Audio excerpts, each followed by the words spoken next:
3,500, that was the number that silenced the room. 3,500 illegal immigrants arrested by ICE.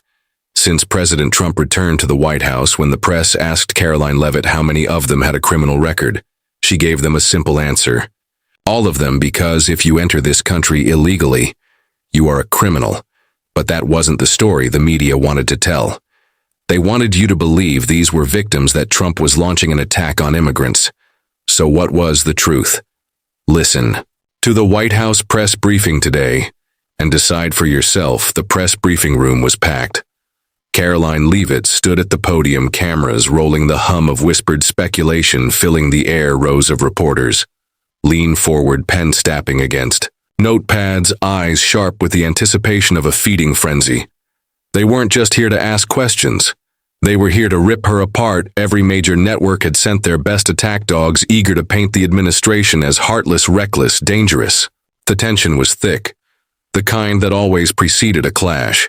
Peter Alexander from NBC News spoke quickly, as if racing to get his question in before anyone else. Miss Leavitt, the president claimed his deportation strategy would focus on criminals, yet ICE arrested 179 undocumented immigrants on Sunday alone, and nearly half of them, 566, had no prior criminal record. Can you clarify if the administration ICE expanding its definition of criminal beyond violent offenders? A slight pause, then Karoline's voice cut through the noise. Peter, every single one of those individuals committed a crime. The moment they stepped into this country illegally, the words landed like a hammer. A few reporters blinked, some scribbled furiously in their notepads. Others exchanged knowing glances. This was the response they had expected. Peter Preston. So you're saying that under this administration, merely being in the country without papers makes someone a criminal? Karoline nodded. That's not what I'm saying, Peter. That's what U.S. law states. If you violate federal immigration law, you are a criminal. The energy in the room shifted.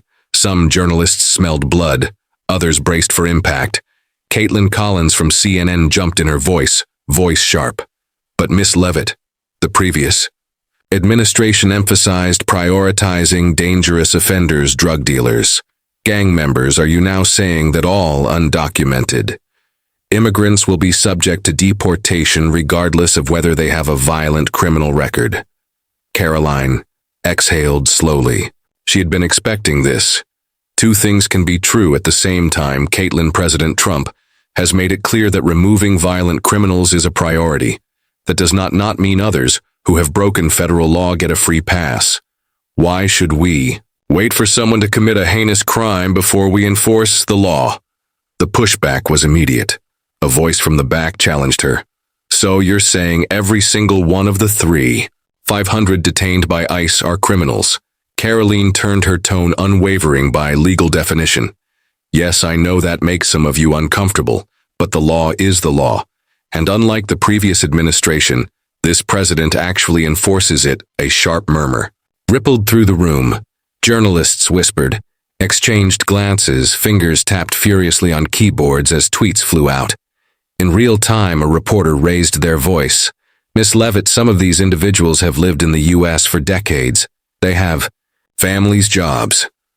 Karoline cut in, and does violating immigration law become acceptable after a certain number of years? How many years does it take for an illegal act to become legal? Silence. A voice from the New York Times broke it. Some advocacy groups argue that mass deportation disrupts communities and the economy. Businesses rely on immigrant labor. How does the administration respond to concerns that this crackdown will hurt American industries? Karoline's lips curled slightly. You mean the same businesses that knowingly hire illegal labor to exploit low wages and avoid taxes? This administration believes in fair wages for American workers. If businesses rely on breaking the law to function, maybe they should rethink their business model. The tension thickened. Another journalist jumped in, shifting the argument. Is the administration at all worried about the optics of separating families? Karoline's voice was steady. Where was that concern when American families were separated by illegal immigrants who committed crimes, when mothers lost their children to cartel violence, when drugs trafficked across the border devastated communities? The president's job is to protect American citizens first.